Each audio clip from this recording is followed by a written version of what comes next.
Yeah, listen to the end of this. The way that it's not the time. I'm doing a thing. People just mowing lawns and stuff out here in the city, yeah?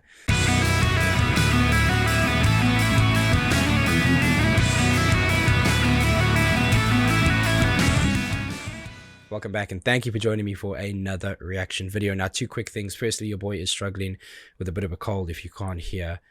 I'm actually struggling with a lot of a cold. It's been a rough last week, but I finally feel like I'm starting to turn the corner and get a bit better.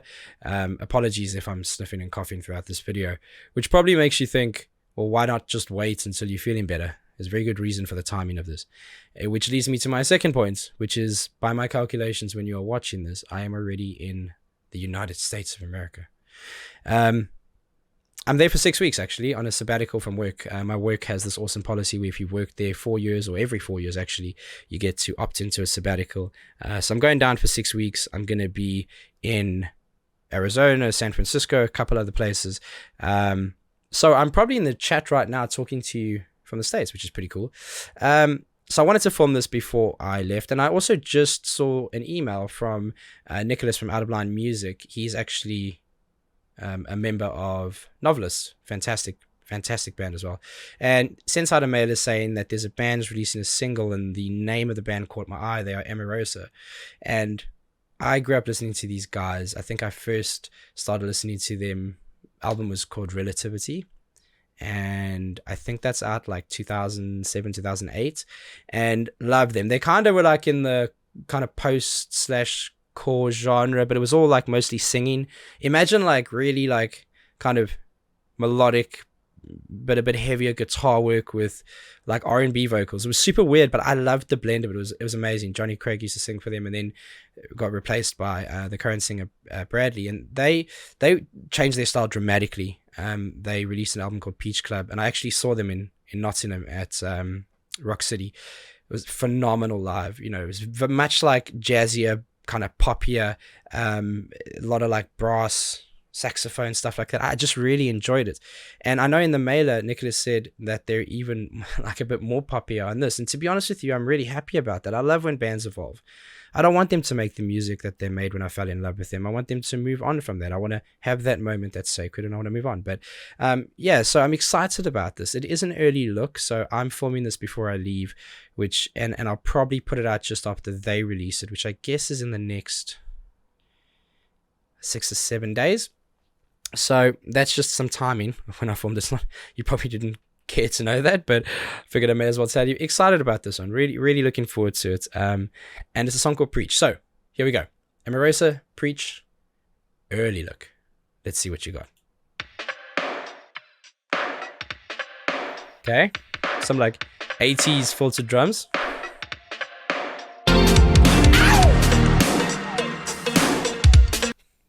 Come on, hang on a second. A little bit of Michael in there.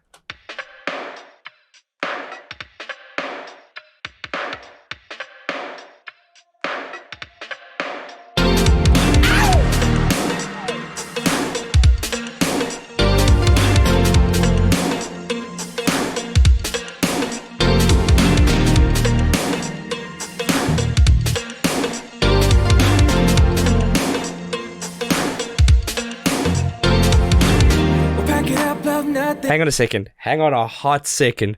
Going right back to the beginning once again. This is fantastic. Just what I needed in terms of a mood change. I've just kind of finished work and I'm filming this. So this is fantastic. And it is dripping in so much 80s swag. I'm surprised it's not Lumo green on rollerblades going down a sidewalk with cut-off jean shorts and a leather jacket. It's phenomenal. Already, I'm in. Sold. Now, a lot of people who watch my channel are kind of used to a lot of the heavier stuff, and God knows I love it. It has its place in my life, and I'm a big fan of very aggressive, very heavy music. I also love this, and I think there's a place for all kinds of music, and I highly encourage you, if you are used to the heavier stuff, have a listen to this.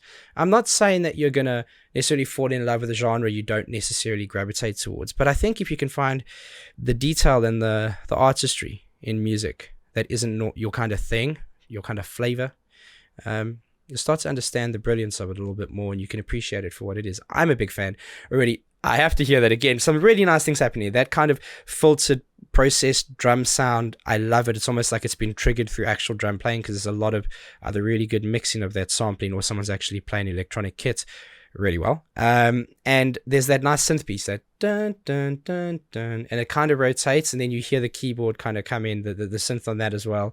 It's just really, really well pieced together. It makes me smile. Makes me feel young again. Because I'm old as...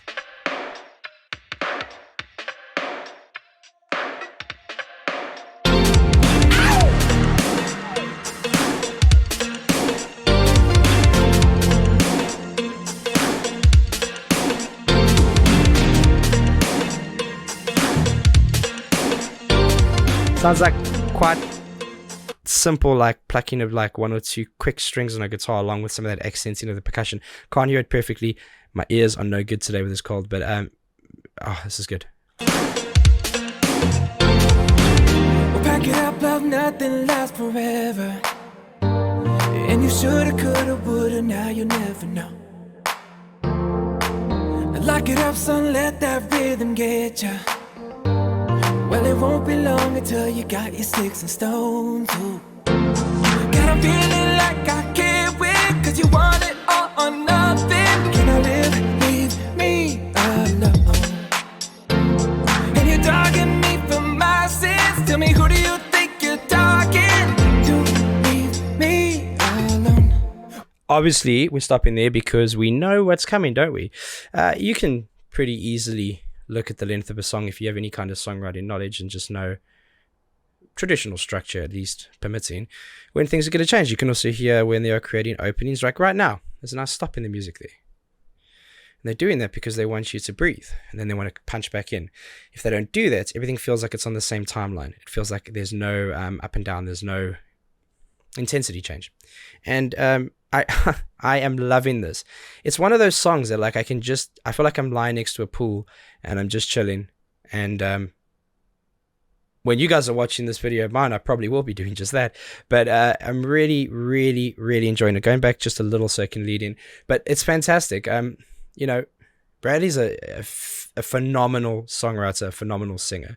I highly encourage you to go back to the earlier days, see where they started all the way through to Peach Club, which I think was like a couple years ago. And then this, it's just such a brilliant evolution of music, evolution of style, evolution of songwriting. And I think people give it a hard time when it should be applauded. It should be applauded in the highest fashion, because it's brave. It's an artist who, you know, people give bands a hard time for changing their style, but what they don't realize is if they carried on playing the same music, it would just kill their creativity and the band probably wouldn't exist. So I'm all for it.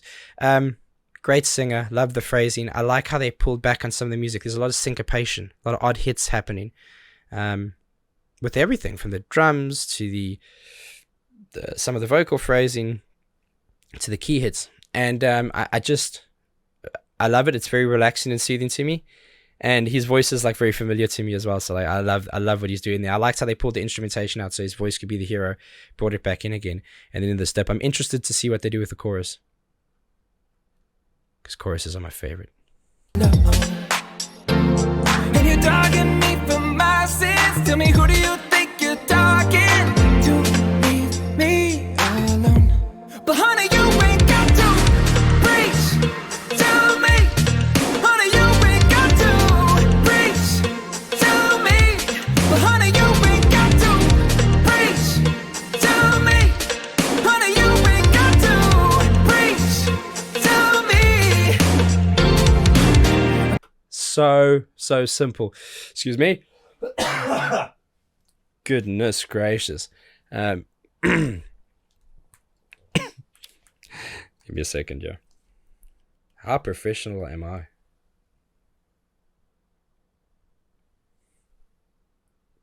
I feel my throat itching from the intro, and I was like, come on, you can make it. Apparently not. That is the coolest place to pause this. Look at this, man.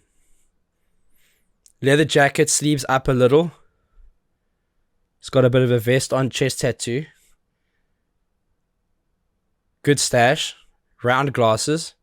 I'm not sold on those. Looks like a villain in Sonic, but definitely a cool man. It's just as simple as anything. This is one of those songs that's going to set the tone for an album, I'm sure. I mean, I'm assuming it's going to be coming off of an album or an EP or something. You know, a lot of bands have just been releasing singles, so that's another thing. I don't really know. It didn't say anything in the email, or not that I remember. But just a simple chorus that followed a simple structure, but just gives me good vibes, man. It's really nice. It's one of these songs that you're going to play it, and I'm telling you, you're going to go, yeah, that was alright, that was cool. But in a very good way, in like, my expectations are high, and I'm going to go like, yeah, that was cool. And it's just going to be in my brain, and I'm going to play it and play it and play it and play it, and eventually I'm going to start loving all the bits that I pass over because of how calm and collected it is. Back it up and pull yourself together. There's a million people watching, waiting for your fall. Lock it up, son, let that rhythm get you. Bring in that church choir behind you. Come on. I'm back where I'm supposed to be. And you're dogging me for my sins. Tell me, who do you think you're talking to? Leave me alone. But honey, you ain't got to preach to me. Honey, you ain't got to preach to me. But honey, you ain't got to preach to me. Honey, you ain't got to preach to me. I hear what they're saying. They're saying I'm crazy. I feel the pressure pushing down on me. But honey, There. Brilliant. I heard it earlier and I wanted to catch it. This is one of those things where it can fall into the territory of a bridge, but sometimes what happens is a chorus as simple as that leaves room at the end of it for you to drift into. It's essentially a post-chorus, really, is what it is. A lot of terminology for the same thing out there. A lot of jargon. The bits after the chorus. And it allows you to change the melody and the phrasing. Allows is a strong word, do what you want. But then it allows you to drift back into it again. So you can almost fill that cycle. And it's just really nice songwriting. It's by no means a new technique, but it's just well used here at the moment. I don't know if they're going to go back into that cycle again, but listen out for the small details in the vocals. You can hear that kind of like choir effects in some of the words, shouting very isolated. Short attack, short decay. Nice and condensed. Still sounds natural though. But here you'll hear kind of doubling up of those vocals, and then you can hear that underlying vocals in a small gap. It's soft and it's meant to fade away. It's meant to fall off like it's rolling down a soft green hill. But it's really nice because he's doing a bit of a lead vocal underneath, not to take away from the main melody, just to add emphasis. Smart? I hear what they're saying. They're saying I'm crazy. I feel the pressure pushing down on me. But honey, you ain't got to preach to me. Honey, you ain't got to preach to me. Oh, just try to walk a mile in my shoes that I've been living in. You wouldn't last a minute. I don't do this for nothing. Ooh, bring me that bass line again. My shoes that I've been living in, you wouldn't last a minute. I don't do this for nothing. And can't you leave me alone? But honey, you ain't got to preach to me. Honey, you ain't got to preach to me. But honey, you ain't got to preach to me. Honey, you ain't got to preach to me. I hear what they're saying. They're saying I'm crazy. I feel the pressure pushing down on me. Honey, you ain't got to preach to me. Damn, his voice. You ain't got to preach to me. Oh, man. Hang on. That's actually a good point here. Honey, you ain't. Yeah, listen to the end of this. The way that it's not the time. I'm doing a thing. People just mowing lawns and stuff out here in the city. Yeah.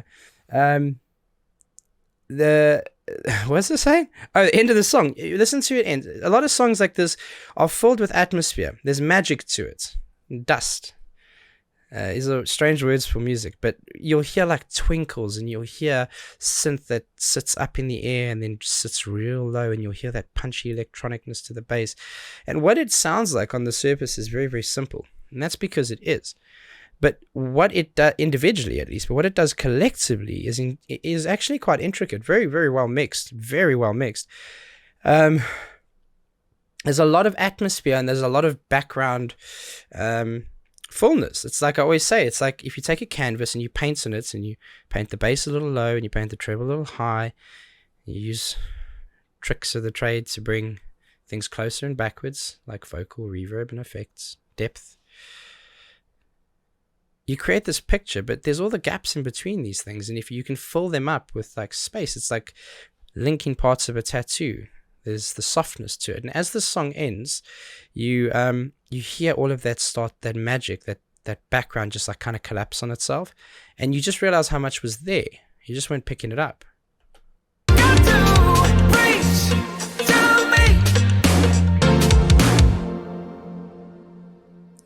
It's nice. It's nice. It's simple there. It's just the I can't actually play. Normally at the end of this, I do a bit of a, who else has reacted to the song. Of course, that's not going to be the case here because it's an early listen, so nobody should have released that. But the worst thing you can do to a band is like have their trust to record a video or a reaction and then release it before. I know people have done that before and they claim it's by accident. We're watching you. We're coming for you. But yeah, man, I think just what a pleasant, awesome vibe.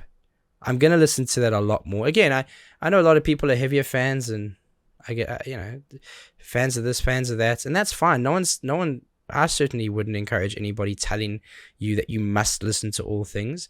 Listen to what you like.